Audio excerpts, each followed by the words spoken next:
feels influences more acutely than other people do. Just now, she was quite upset by a little thing, which I did not much heed, though I am myself very fond of animals. One of the men who came up here often to look for the boats was followed by his dog. The dog is always with him. They are both quiet persons, and I never saw the man angry, nor heard the dog bark. During the service, the dog would not come to its master, who was on the seat with us, but kept a few yards off, barking and howling. Its master spoke to it gently, and then harshly, and then angrily, but it would neither come nor cease to make a noise. It was in a sort of fury, with its eyes savage, and all its hair bristling out like a cat's tail, when puss is on the warpath. Finally, the man, too, got angry, and jumped down and kicked the dog, and then took it by the scruff of the neck, and half dragged and half threw it on the tombstone, on which the seat is fixed. The moment it touched the stone, the poor thing became quiet and fell all into a tremble. It did not try to get away, but crouched down, quivering and cowering, and was in such a pitiable state of terror that I tried, though without effect, to comfort it. Lucy was full of pity too, but she did not attempt to touch the dog, but looked at it in an agonized sort of way. I greatly fear that she is of too supersensitive a nature to go through the world without trouble. She will be dreaming of this tonight, I am sure. The whole agglomeration of things. The ship steered into port by a dead man, his attitude tied to the wheel with a crucifix and beads. The touching funeral. The dog, now furious and now in terror, will all afford material for her dreams. I think it will be best for her to go to bed tired out physically, so I shall take her for a long walk by the cliffs to Robin Hood's Bay and back.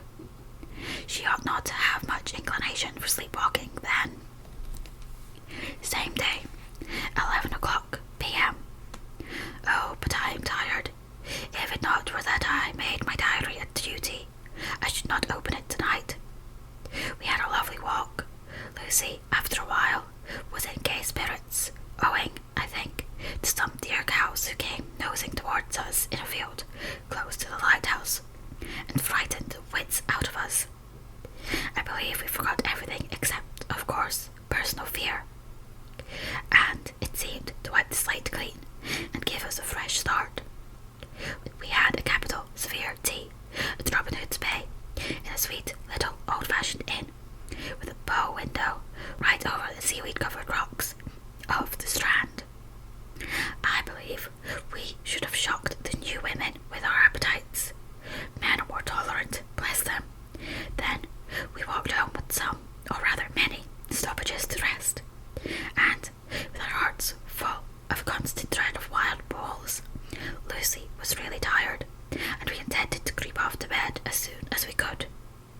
The young curate came in, however, and Mrs. Westenra asked him to stay for supper. Lucy and I had both a fight for it with the dusty miller.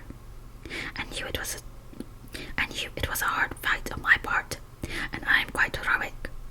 I think that some day the bishops must get together and see about breeding up a new class of curates who don't take supper, no matter how they may be pressed to, and who will know when girls are tired. Lucy is asleep and breathing softly. She has more colour in her cheeks than usual, and looks, oh, so sweet. If Mr. Homewood fell in love with her, seeing her only in the drawing room, I wonder what he would say if he saw her now.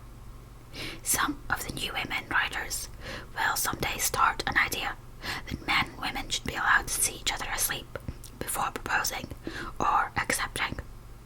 But I suppose the new woman won't condescend in future to accept.